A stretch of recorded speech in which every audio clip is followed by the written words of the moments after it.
You're listening to 515, the Ultra Podcast, the show that invites you into the lives of people who make up the Ultra family. Here's your host for these conversations, Larry Ryan.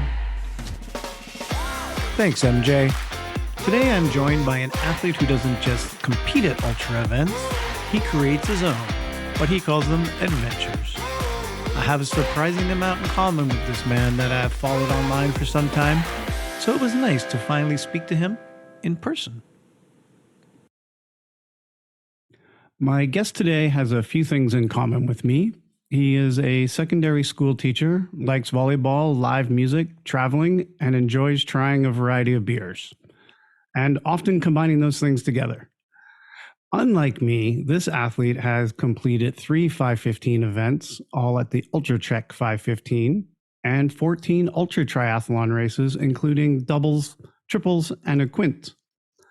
In addition, he takes on a variety of other ultra events, including 24-hour events, cross-country skiing, swimming, and a variety of ventures that he just makes up himself.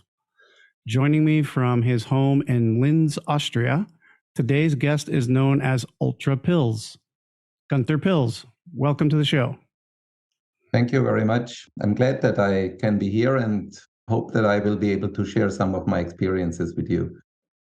Yeah, no, I've been following you online for a couple of years and you've had some great ones. So I wanted to get you on to share them with the rest of the podcast listeners. It's quite an honor to be there for me. Yeah. I still, although I have completed several races, I still think of myself as a beginner, although sometimes when I talk to people, I realize that I'm not. Yeah, I think that's common with a lot of ultra athletes is you're just doing what you do and the people that you surround yourself with all do these things. So you just kind of think of yourself as a common person until you talk to someone who doesn't do these events. Yeah, I've made the same experience. Well, I've been to Vienna before back in 2016. I spent most of July touring Europe on my summer holiday, and that was part of my Budapest, Vienna, Prague portion.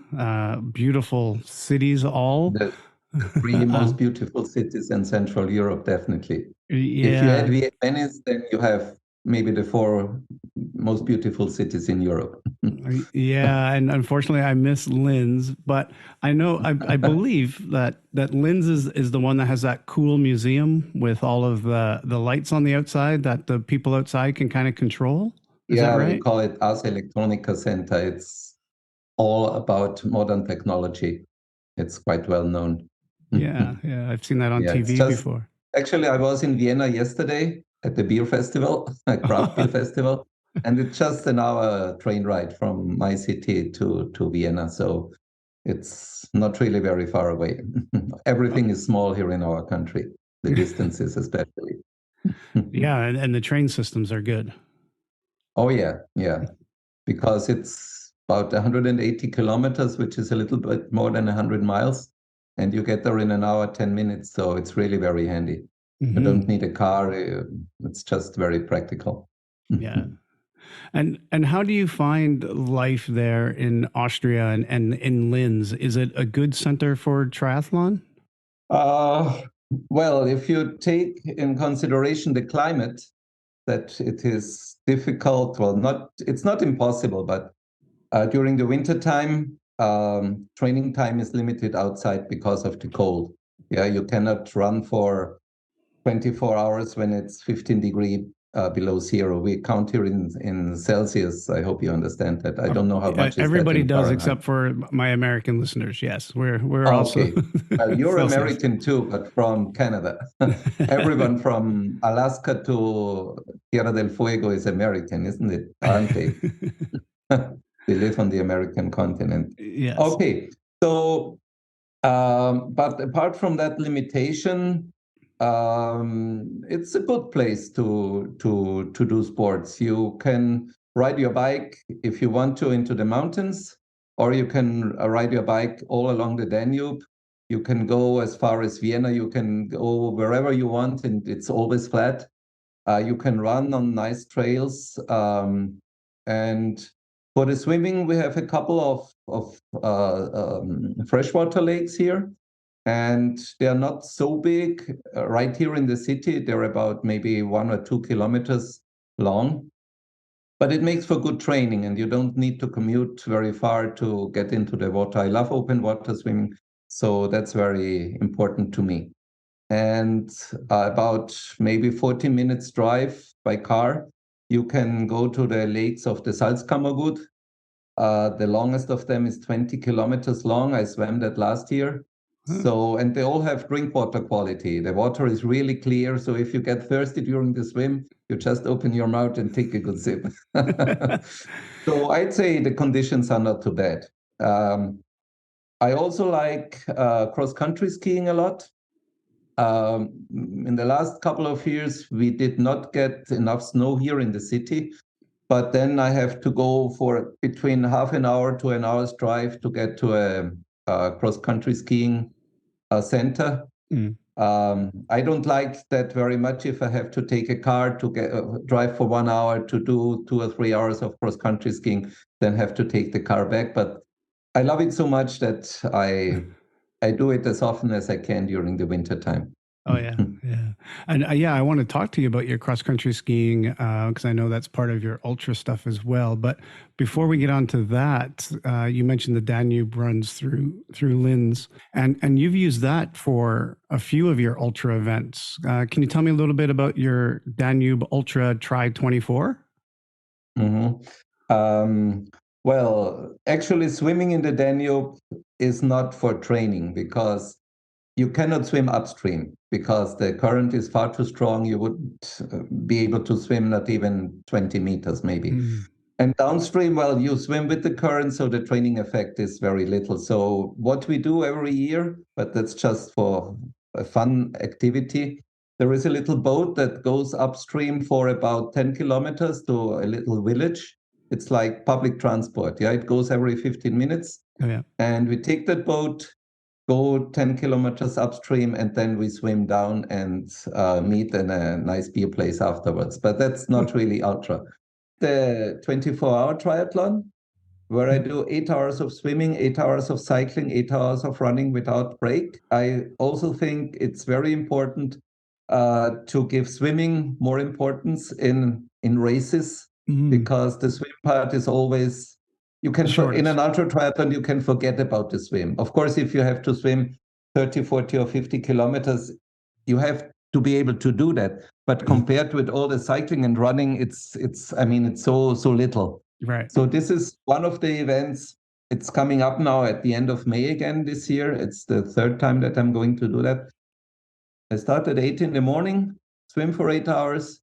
Then I change to the bike, and it's right on the Danube, so you can ride up and down. There is a bike path all along the Danube from Germany to Hungary or Slovakia, and on the same bike track you can do the running as well. Yeah, and the other thing is I did what I think was also a world's first, the first cross-country skiing backyard ultra this year. I don't know. I'm not sure if you know what backyard ultra means or what this is for this.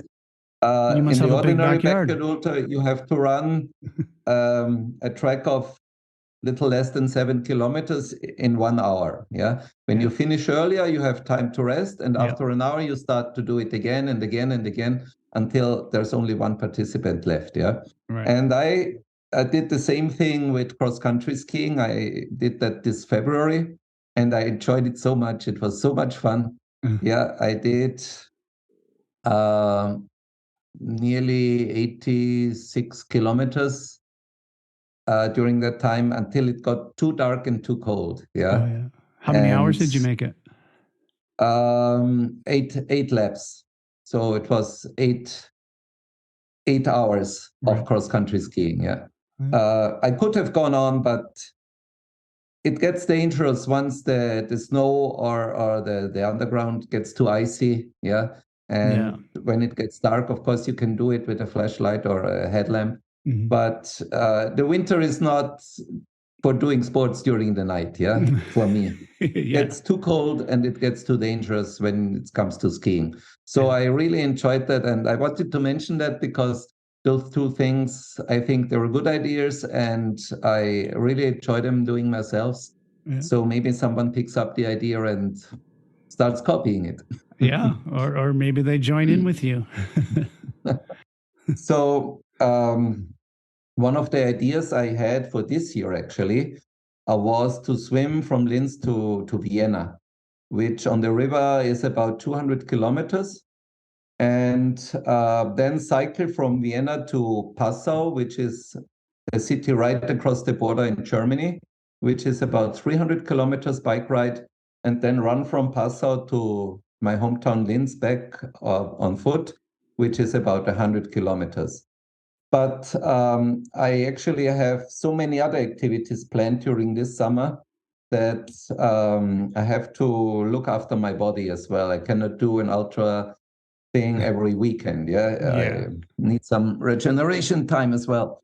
So I postponed it for next year, especially because the logistics of swimming the Danube is not so easy. You cannot swim 200 kilometers in one go. That's obvious. So I need someone who either accompanies me by car, and we meet every 4, 5, 6 hours, or someone who comes with me on a paddle boat. Yeah. Mhm.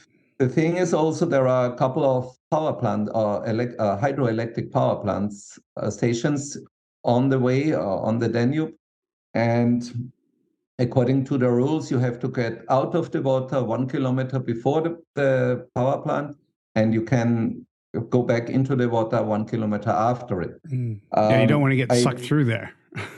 no, exactly, yes. So I do not want to walk barefoot for 2 kilometers somewhere on a paved road or not even paved road. Right. I think there are about 6 or 7 power plants between Linz and Vienna.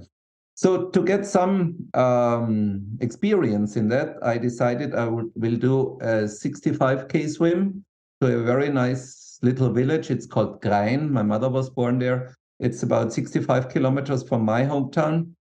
I can do that in one day, taking into account the current, because it makes you go very fast Mhm. in some sections. And I already found a friend with a paddle boat where two people can sit in the boat.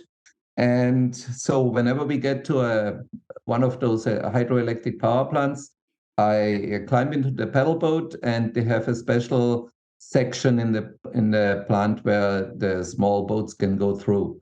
So I take a ride in his paddle boat, and when we are on a safe area again, I jump into the water again and continue my swim. That will teach me or I will get some experience for next year's event. And I hope I will be able to do it next year then. Yeah, awesome. That sounds incredible. Now, you also have done some other UltraTri events that you've kind of made up on your own. Can you tell me about the Ultra Winter Tri, the 24-hour?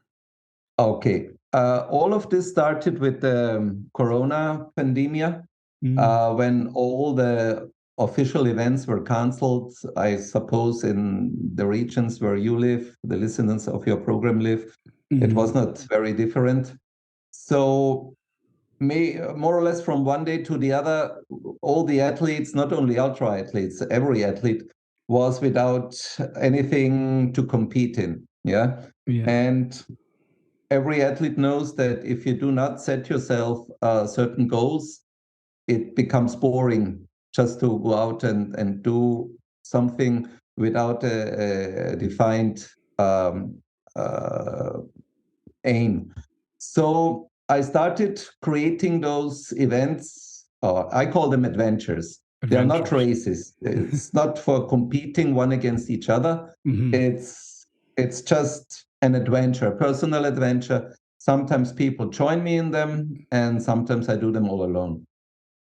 I started actually with a 24-hour foot race, and I can remember very well because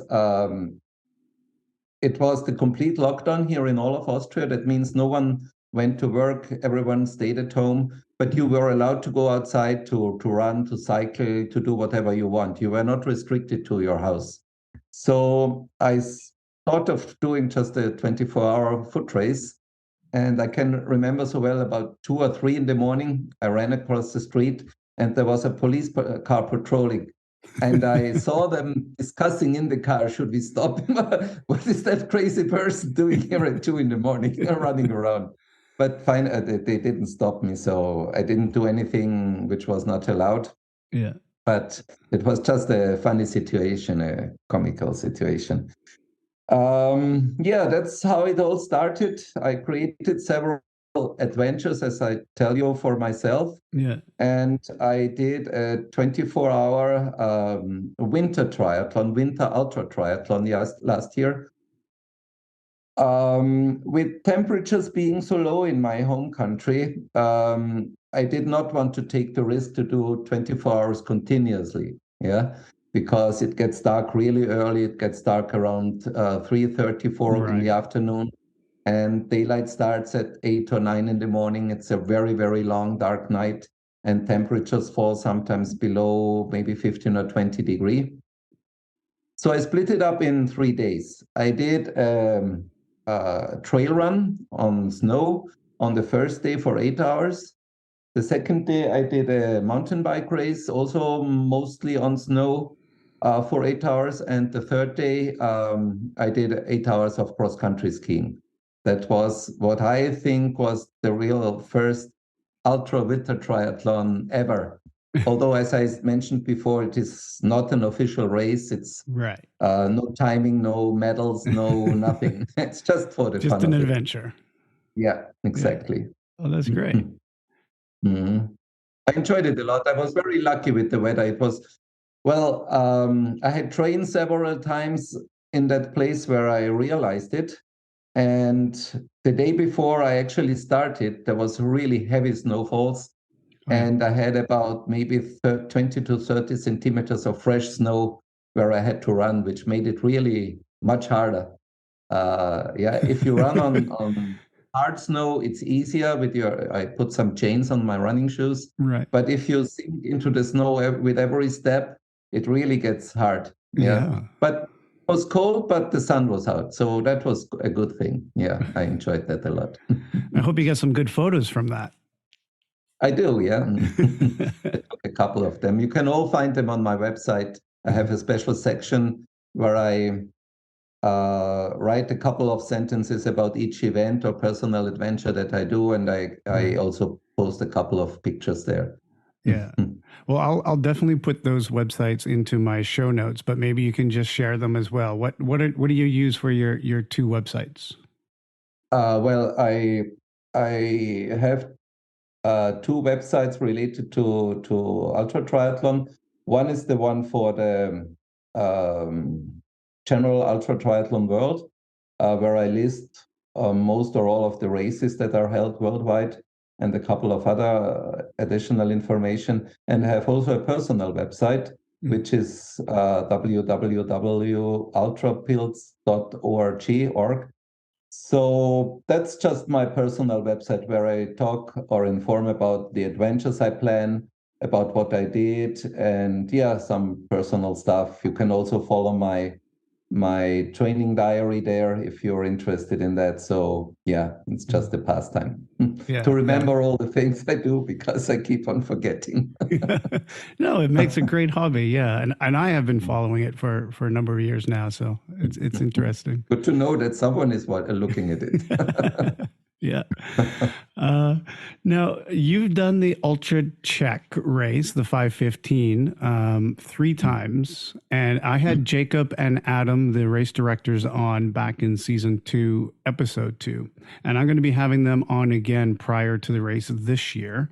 I believe the race is in October this year. Is that correct? Oh, they changed dates to August. I just found out about that last week. Okay. The thing is, they call it 5:15.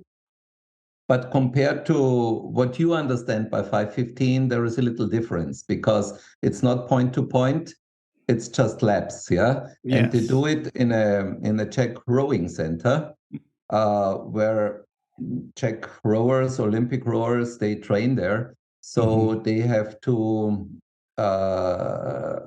get permission to do it there, and they only get certain spaces, time slots. Right. when there is no big rowing event. Yeah. It actually is a very nice place. It's ideal for sport because you can swim. It's a 2-kilometer rowing place. So you can swim in that water.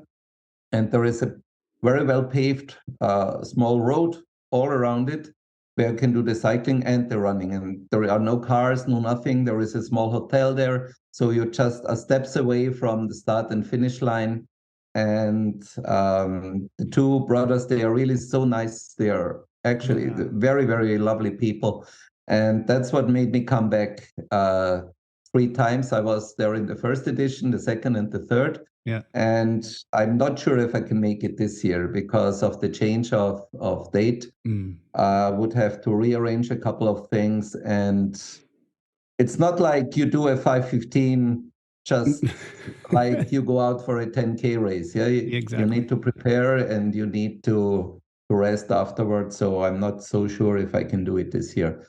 But I can recommend it to everyone who does not want to go too much into logistics, because you don't even need someone to accompany you, because there's it's no so crew. easy to set up everything for yourself. Yeah. When you're doing those loops, you just come back to your own station, right? Yeah. And I remember that Jacob and Adam were both rowers as well. I didn't know that. No. Oh yeah, they were like Olympic level rowers. Oh, is that right? No, I didn't You'll know have to about go that. back and listen to season 2, episode 2. Okay, I will. I know that they also organize I think it's a half distance race in North Africa. North Africa, yes. Yeah, they promote that a lot. And since I'm a teacher, I would have loved to do that race once, but I'm very limited with my holiday time because I only can take vacation when I'm off school. Yeah, I know. I know the problem. A couple of years until I'm retired from work. Yeah, same here. I was lucky I was able to squeeze in Ultraman Arizona this year on my spring break. Yeah. So being a teacher, you're a secondary school teacher as well. What subject do you teach?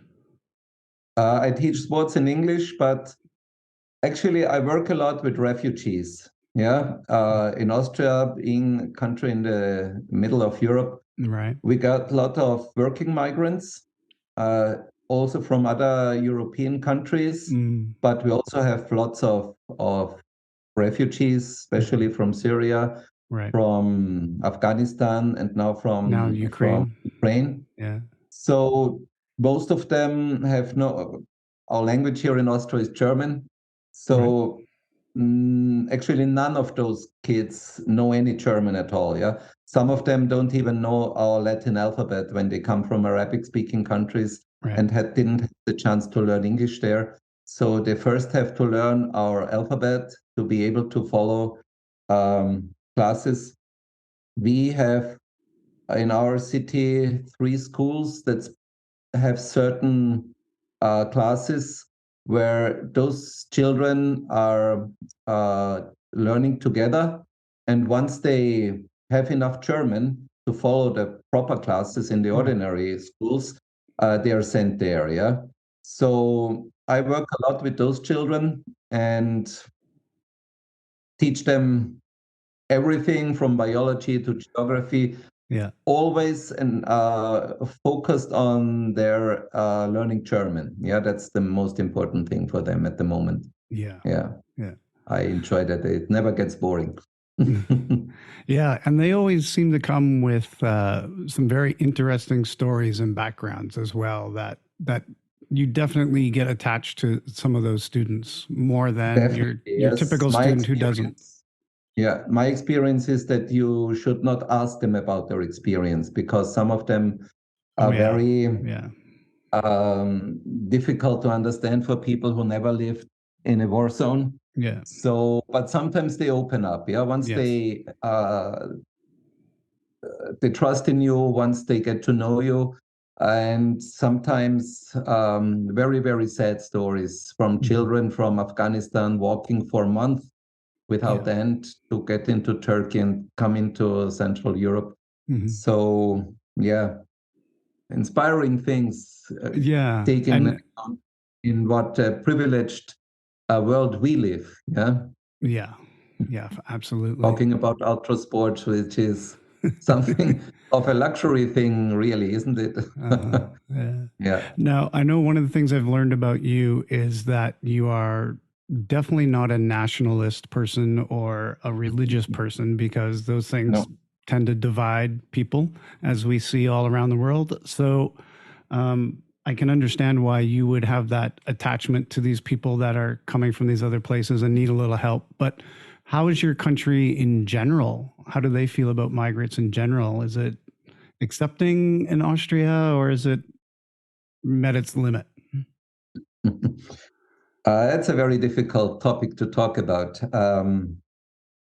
We live in an open society here in Austria. It's a free country. We have elections, and you're free to choose whoever you want. We have at the moment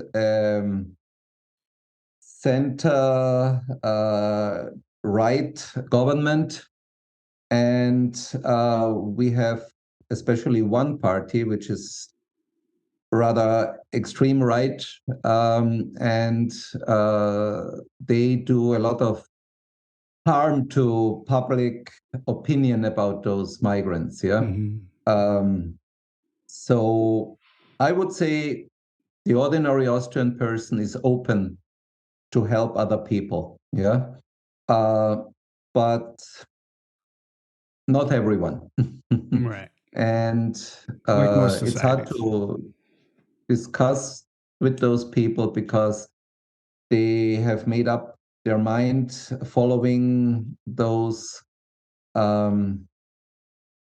topics or given by this right-wing party. Just one small example. They say those people take our jobs away. Now, if someone who is unskilled, who doesn't know how to read and write, is taking your job away, then there's something wrong with you and not with that person. So things like that happen. But on the other hand, I have to say, I think we are one of the countries where accepting more migrants and refugees than most other countries, especially in Europe. I do not know so much about other continents, because we're in such a central position. Right. Everyone who comes from the Balkans, who comes from Eastern Europe, Austria is the first country with a welfare state. It's much better off than most of its neighbors. And so many people want to stay here or go on to Scandinavia or go on to Germany. But many people want to remain living here in Austria. And that's what makes that we had quite a lot of, quite big numbers of refugees here in Austria. But we're such a rich country. I mean, a couple of 100,000 people here, it's just not so difficult to help them along their way. Yeah. Now, I know one of the other things that you've been doing that I read on one of your websites is that with your school group, now you've also been taking some of the kids out to park runs. Tell me about that. Couple of years ago, well, I always knew that I myself, I lived in other countries nearly half of my life. And I always found that taking part in sports is a good means of integrating yourself in a different society, finding new friends, getting accepted, learning things which as a tourist or you wouldn't learn. So I just turned that around and thought for my students, it would be a very good idea to take part in sports because it helps them a lot to integrate in our society, to improve their German, and sport is just good for them. It takes them away from their cell phones, it takes them away from video games, and even gets their heads free from all the problems they had left behind in their home countries. So I had to look for a sport which doesn't cost much money. The outfit. I cannot make a cycle team, because I wouldn't have enough bikes for them. Swimming is also a problem because many of them do not know how to swim. So competitive swimming was not in my mind either. What is nearer than running? Yeah, you just need a pair of running shoes and shorts and a t-shirt, and maybe in winter a pair of gloves and a hat, and there you go. So a couple of years ago, I started training once or twice a week with them, and we also competed in several races. I always write to the organizers if we can have free starting places for them, and they're very helpful, most of them. Okay. So this year, the program or the project has grown a little bit because finally I found 4 colleagues at my school, 4 other sports teachers, and our team is much bigger now. And we have up to, well, our school is not so big. We have about 250 students and about, 20, 30, maybe sometimes 40 of those students, they participate in Excellent. the trainings. And there are a couple of races, especially for schools, but we also competed in public races, the longest being a 1-hour race a couple of weeks ago in a small village near Linz. And we had 7 or 8 competing. And one of them ran 12 kilometers in that hour, which is for a 13, 14-year-old child, not so bad. Yeah, that's great. And we have a certain point system. Whenever you participate in a training session or in a race or do this or that, you can earn points. And at the end of each semester, we have quite nice prizes for them. Yeah, we had a sponsor who gave us 10 pairs of sunglasses worth €100 each.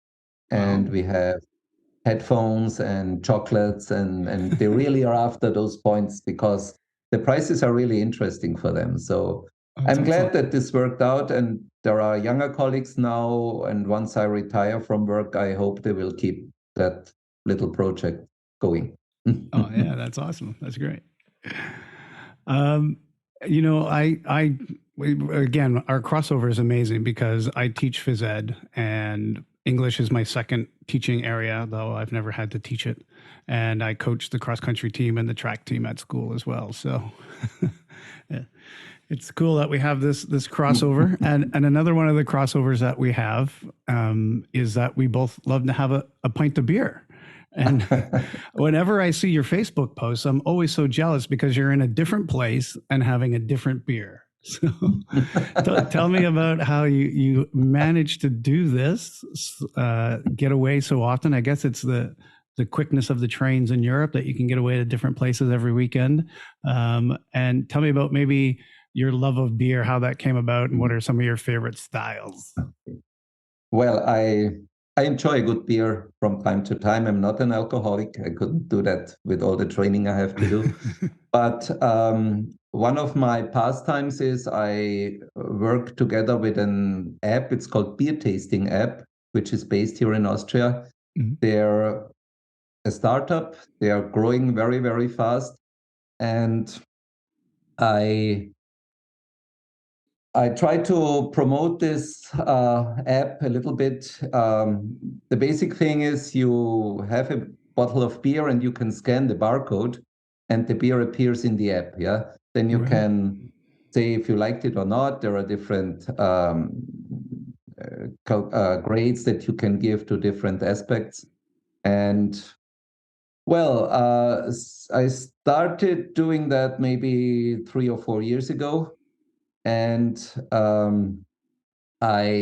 then, whenever I go to a supermarket, whenever I go to a restaurant or a bar, I do not drink the standard stuff. Yeah, I always look in a corner. Maybe they have hidden a special bottle of beer somewhere.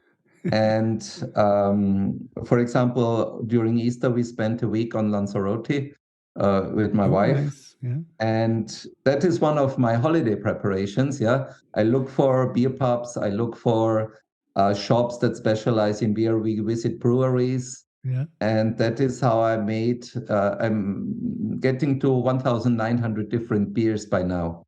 Oh, Yeah, wow. but that Nice. doesn't mean that I drink liters of each of them. Yeah, No. as I mentioned before, we went to a beer festival, craft beer festival yesterday in Vienna, Mhm. and I had about, I don't know, 15 to 20 different and new beers, but I only have 0.1 liters. That Yeah, and a means little taster. Yeah. altogether I drank maybe a liter and a half or 2 liters of beer Yeah. in a period of 8 hours. Yeah.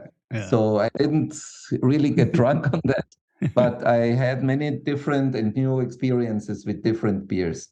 Now, my favorite beer style definitely is IPA, Indian Pale Ales. Yeah. Um, Similar. the stronger, the better. I prefer double or triple IPAs. Yeah. The fruitier, the better. And I love strong bock beers. But that means I cannot drink 5 bock beers in a row. Yeah, that No. is a special No. treat. And you have a small bock beer or a small IPA, Yeah. maybe every 2 days. Yeah, Yeah. it's a special treat. Even for me, when I have a good training session or a hard training session, I motivate myself and say, well, if you complete that in a good style, Mhm. then you may drink one of those good beers that you have stored somewhere in the kitchen. Perfect motivation. You need to get the calories back in. Yeah, somehow.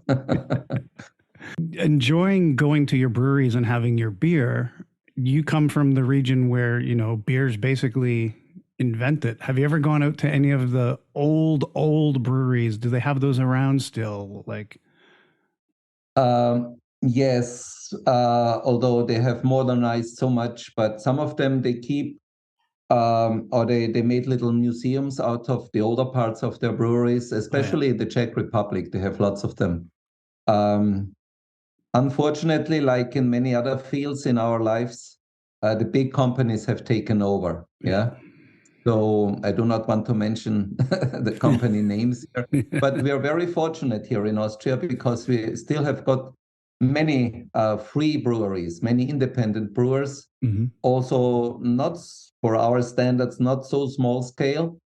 And I prefer their products to the industrialized beers, as we call them. Yeah. Yeah. And to a real craft beer brewery, you know how they make beer, how beer should be made.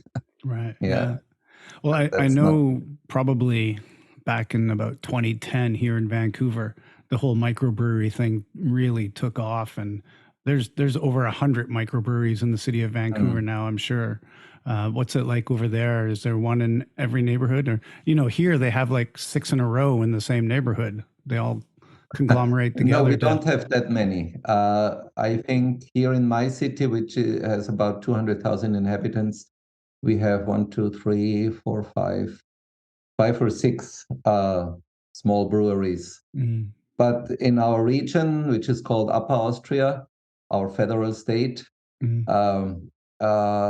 we might have maybe 60 or 70. So that's still quite good compared to other regions. But once you you dig a little deeper in our neighbor countries, you wouldn't believe what a special beer country Italy is, for example, because it's so famous for its wine. Right. But they make actually very, very, very good beers. Or Spain, yeah, incredibly good beers. Or Croatia, for I go there on training weeks because it's not so far. Incredibly good beers. But you have to look around a little bit. Yeah, it's not like they jump into your eye. But you get the information and yeah, as I said, for example, now in Lanzarote, we rented bikes and we went to the breweries on our bikes. So instead of looking for bike routes, we just go there, have one beer or two, small ones, and then we cycle back home. That's a pastime. It's a great way to do that. We do similar things here, for But sure. my whole life is not centered around beer. No, I don't think people would get that judgment. Yeah, I hope they don't get the wrong no. idea. It's that little taster as a hobby on the side. We got it. Exactly. Yeah. Another thing that you do that's kind of part of your lifestyle, and I don't know much about this one, is that you're a naturalist. And I'm sure lots of people was, have some conceptions about what that means, and probably also some misconceptions. Definitely, When yes. you tell people about that, are there some misconceptions that often come up that you need to talk to them Um, about and straighten out, or what's that like? I was really curious if you would ask me about that.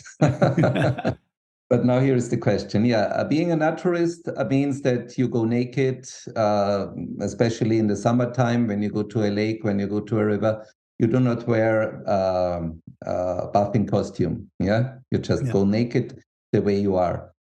And yes, there are unfortunately a lot of misconceptions about this topic because it actually has gotten absolutely nothing to do with sex, yeah, or pornography.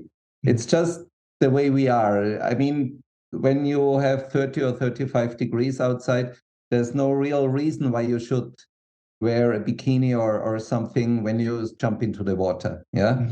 And one of the problems is that advertisements on television or the big companies, they tell us or they show us bodies, yeah, Yeah. which are not real. No one in an ordinary life has a body like the people who walk on the catwalks or who promotes different products. Yeah, Yeah. it's not the ordinary person who looks like that. Mhm. And we have 3 lakes here close to our city with a nudist or naturist section. That means you can take off your clothes there, be naked all day, go to the restaurant, just use a towel where to sit on, and um, jump into the water. You don't need to worry about trying your bathing costumes or whatever. So I enjoy. For me, it's a big liberty, freedom to do this. And we also choose our holidays according to that. We always go to naturist hotels or campsites or beaches. And yeah, I and my wife, fortunately, we really enjoyed it. We have a couple of friends who join us. But as I mentioned before, it has got absolutely nothing to do with sex. Yeah. Right. If you look at the people there, it's more the other way around. You lose interest. Just joking.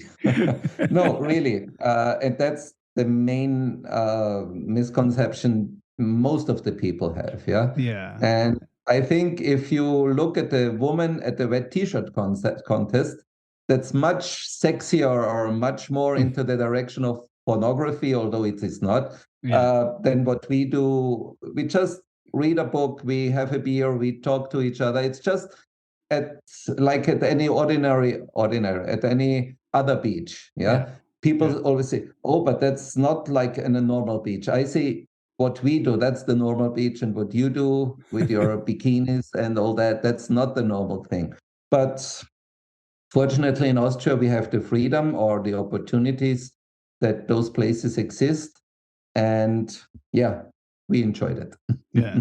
I would not do whenever I can, I swim naked. That's true. But I would never imagine to cycle or to run naked. I think maybe for a kilometer or two, but I don't think that would be very recommendable. Well, I know one of the things that I saw through one of your websites too is that you like to do full moon swims. Now, do you do those in the nude? Is that a Yes. related thing? Look, we only can do that in the summertime, obviously, because it's open water swim.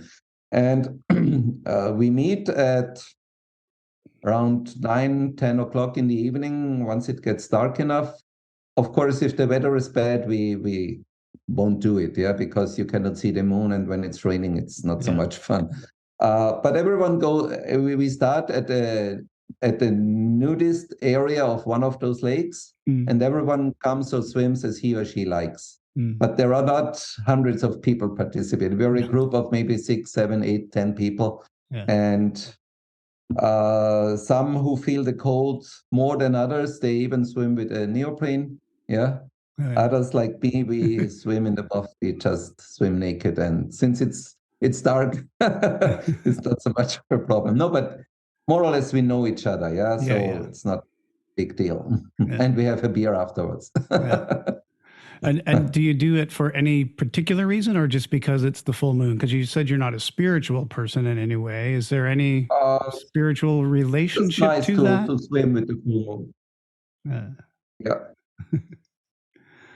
all right. Well, I got one more topic I got to talk to you about because it's another one that we share, and that's music.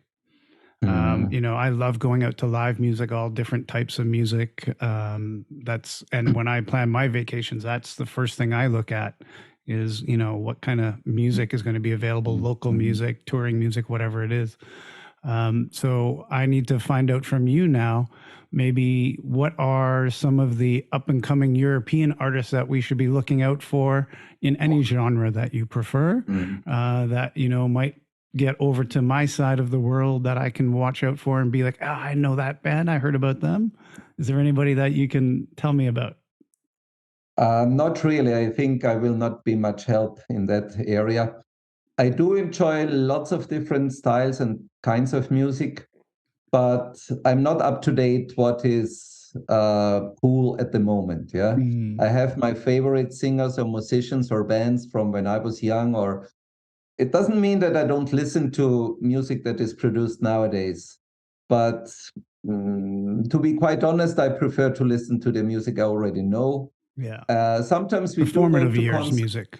of musicians I do not know, but I always have a look on the web before, so I get an idea what kind of music this person or this band is going to play. Right. But no, I'm sorry, I cannot be much of a help there. Well, I know Europe is also known well for its musical festivals, and it's also known for its good metal. Have you ever taken part in any of the festivals over there, or seen any good, Yes, of course, yeah. metal shows? I do listen to classical music, but I hardly ever go to classical concerts. Yeah. I prefer open air concerts or festivals in the summertime. There is a very, very nice castle about half an hour's drive from where I live. And they bring in, and on the castle grounds, there is room for about 10 to 15,000 people. Yeah. And they organize during the summer five, six, seven, eight concert with international world stars. Yeah. Like Neil Young, for example, was playing there. Yeah. Oh, good Canadian. I'm a special fan of him, of Neil Young. And they're really good people and world famous people coming to that place, which gives us the opportunity to listen to them live, nearly in the front garden of your house. Yeah. And the atmosphere and the venue is really, it's just lovely. It's really great. You said you preferred the music of growing up. Tell me a little bit about some of those bands and that you enjoyed growing up. Well, I like rock music. I like blues, which I did not grow up when the blues came out. I'm not that old. But I really love blues music. My favorite musician is an Irishman, or was an Irishman. His name is Rory Gallagher. He plays blues rock. I was fortunate enough to be able to assist at one of his concerts when I was like 16 years old. Oh, yeah. And that'll make a lasting impression. Latin music because I lived for nearly 20 years in Central America. So I like Caribbean music a lot. I like dancing. So plenty of different styles and groups and musicians. Yeah. Which parts of Latin America were you living in? Well, I lived for 10 years in Nicaragua. I was a development worker there. And then I lived for about 10 years in Guatemala, where I taught at an international school. I was in Belize for a couple of months, which is a very small country in Central America. Well, that's my experience with Latin America. Yeah, I know all the Central American countries, and Mexico as well. Of course, I do not know all of Mexico, but I traveled there several times. I do not know anything about South America. Well, I do know something about, but I've never been there. That was actually, I had a sabbatical year during the COVID pandemic. And that was my plan, to travel for about half a year in South America. But obviously it shouldn't be. You picked the wrong year for that sabbatical. Yeah, I know. But then I thought, should I change the year? But you never know what happens in the future. The pandemic could have become much worse, maybe, or maybe you never know if you will wake up tomorrow. So I always say, when I can do or enjoy something today, I prefer to do it today, because you never know what tomorrow will be. That's one of my philosophies. Yeah. Well, that might be a good place for us to end this today. I really appreciate you giving us the time, and I've really enjoyed, as I said before, following your adventures, not only in your Tri Ultra adventures, but also your beer adventures around the world. So keep putting that stuff up. Well, hopefully we get to see you over here in Canada racing too. That would be great. Yeah. All right. Well, thank you for your time today. I really appreciate it. You're more than welcome. Hey, if you liked what you heard today, please tell a friend and be sure to subscribe wherever you get your podcasts. We'd appreciate it if you'd rate and review the show while you're there. Drop the names of the people you think we should interview, and we'll get in touch with them and make that happen. Thank you for listening to 515, the Ultra Podcast, a production of 55 Enterprises.